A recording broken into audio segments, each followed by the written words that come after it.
Então, o terceiro exercício eu peguei da lista, aqui, esse de cima aqui, tá? Que diz o seguinte: o móvel desloca-se com uma trajetória retilínea obedecendo a função horária. S igual a 6 menos 5 vezes t mais t ao quadrado. No sistema internacional, as unidades que compõem os valores aqui.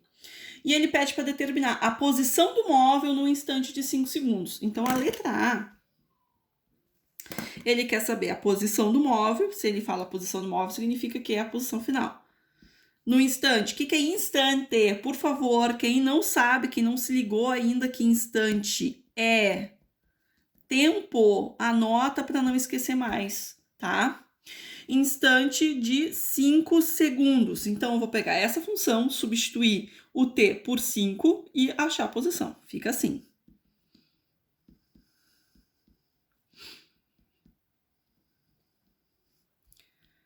Então, 6 menos 25 mais 25. Então, menos 25 mais 25, 0, né? Então, sobra só 6 metros, sempre responder no sistema internacional. Chegamos à letra A resolvida. Letra B.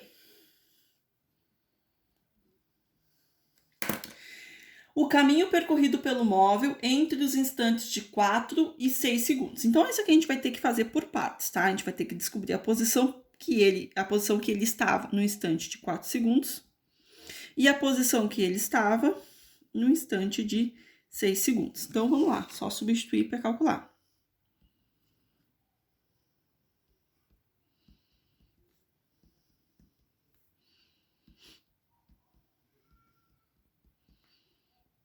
Então, nós temos aqui 6 menos 20 mais 16. Então, aqui nós temos menos 20 mais 16, menos 4, 2 metros. E aqui a gente calcula também.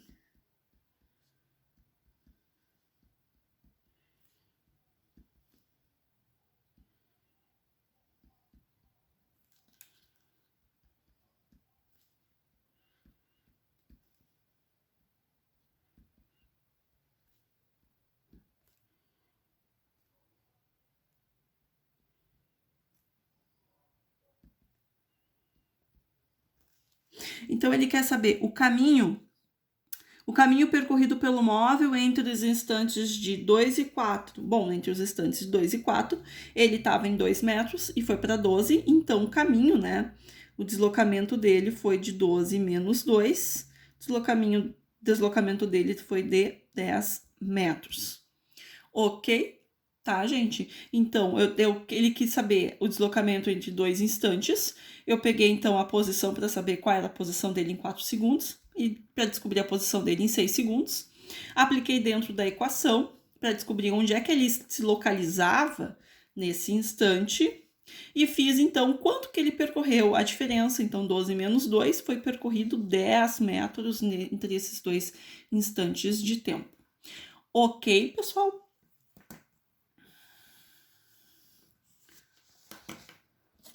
Então, a letra C. Ele pede o instante em que o móvel passa pela posição de 56 metros. Bom, isso aqui agora vocês vão ficar conhecidas de uma velha e grande amiga de vocês, chamada de Bhaskara. Vamos lá, então. Por quê? Porque a gente tem uma equação de segundo grau aqui. E nós teremos, né? S igual a 6 menos 5 vezes t mais t ao quadrado. Certo? E ele pergunta assim, ó, o instante, ele quer saber o tempo, em que o móvel passa pela posição, então a posição final de 56 metros. Então, eu vou substituir 56 aqui, e aí eu vou igualar a zero e vou ter um valor, vou ter uma equação de segundo grau, que é a conhecida de vocês que a gente resolve a partir da técnica do Bhaskara. Então, fica assim, 56 igual a 6 menos 5 vezes t, mais t ao quadrado. 56 é positivo, por outro lado vai ficar negativo. Por que eu passo 56 para cá, professora? Porque para aplicar Bhaskara, a regra era qual? Que eu tenho x ao quadrado mais ax ao quadrado mais bx mais c tem que ser igual a zero, eu tenho, para poder aplicar Bhaskara, eu tenho que ter uma igualdade igual a zero. Então, para ter zero, então eu tenho que tirar esse 56. 56 para o outro lado, eu tenho aqui uma igualdade zero e aí eu posso aplicar Bhaskara, tá? Então, por isso. Então, 56 está positivo, para o outro lado fica negativo. Então, tem igual a zero. 6 menos 56, menos 5 vezes t mais t ao quadrado. Vou aplicar o espelho aqui e vou espelhar essas equações aqui embaixo para o outro lado, tá? Fica assim, t ao quadrado, menos 5t, menos 56, menos 6, menos 50, igual a zero. E aí, eu tenho uma equação de segundo grau aqui. Ah, professora, mas não é x, tudo bem? É qualquer valor elevado ao quadrado, né? Então, aqui eu tenho uma variável t, poderia ter x ao quadrado. Ah, posso substituir o x aqui, então, professora, que eu acho melhor para calcular? Não, não pode, tá, gente? A gente tem que calcular com o t. Por quê? Porque a gente não pode perder a característica do problema. Lembrando que a matemática, ela fala de um universo possível para qualquer fenômeno. A física, ela é muito específica no fenômeno e muito específica na grandeza ao qual ela está estudando. Aqui nós estamos avaliando a grandeza tempo e não podemos perder essa informação, que é muito importante, tá? E agora, então, a gente vai para o Bhaskara. O A vale quanto? 1. O B vale quanto? Menos 5. E o C vale quanto? Menos 50, certo? Então, vai lá, delta é igual a B ao quadrado, menos 4 vezes A vezes C. Então, B, menos 5 ao quadrado, menos 4 vezes 1, vezes menos 50. Então, nós teremos aqui 25, né? Menos com menos vai ficar mais 200. Então, o nosso delta aqui é 225, ok? Partindo, então. Aí, nós tínhamos o que do Bhaskara? Nós tínhamos que x, né? Tínhamos assim, o delta era b ao quadrado, menos 4 vezes a, opa, baixar aqui, e o x era menos b mais ou menos raiz de delta sobre 2 vezes a, né? Ah, professora, mas eu não calculava assim, a professora calculava isso aqui, tudo aqui dentro. Tem problema? Claro que não, gente. Você pode calcular o básico, continuar calculando o básico que a professora ensinou. Na verdade, é a mesma forma, só que eu sempre achei, e vou morrer achando, que calcular o delta separado é mais fácil e é mais difícil de errar, tá? Porque a gente faz uma coisa separada da outra, a gente consegue enxergar melhor, tá? Mas quem quiser calcular o delta, que já que tudo aqui dentro, pode calcular. Bom, então vamos lá. Só que ao invés do x aqui, a gente está calculando x, ó, porque a gente calculava o x da equação. A gente está calculando x, e esse problema aqui, não, a gente está calculando t. Então, a gente vai trocar o x por t. Fica assim, t é igual a menos b, mais ou menos raiz de delta, sobre 2 vezes a, tá? Então, fica menos b é quanto? Menos 5. Então, menos 5, mais ou menos raiz de 225, sobre 2 vezes 1. Isso aqui vai ficar 5, mais ou menos, né? A raiz de 225, se eu não me engano, é 15. Mas vamos tirar a dúvida aqui para não fazer feio. É 15 mesmo, tá?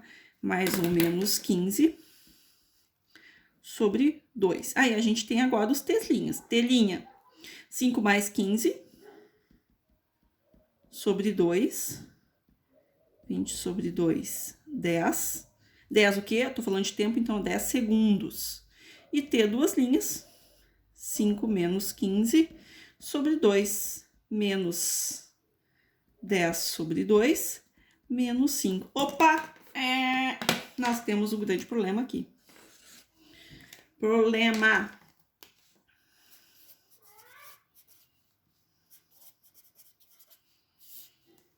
Por que nós temos um problema? Gente, eu vou falar isso uma vez, pelo amor de Deus, vocês nunca mais esqueçam na vida de vocês.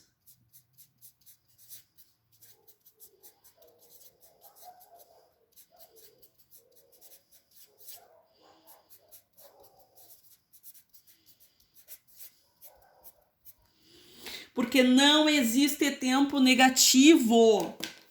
Então, esse resultado eu vou ter que ignorar. Isso aqui para mim não existe. Não existe esse resultado. Então, eu tenho dois resultados. Na matemática, era admissível menos 5? Sim, porque na matemática o x pertence a todos os reais. Então, eu posso ter tanto o número negativo quanto o número positivo. Mas, no momento que eu aplico para a física, por isso que eu disse para vocês que a gente tem que deixar a grandeza lá especificada.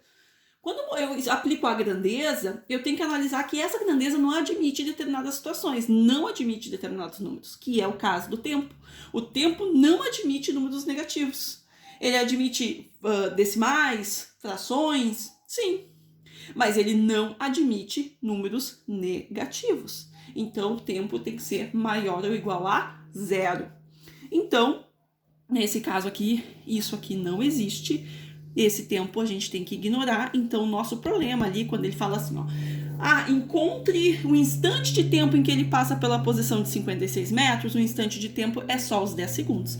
Então, nossa resposta aqui, então o tempo é 10 segundos. No momento que ele passa pela posição de 10 metros, é só em 10 segundos. Ok, gente?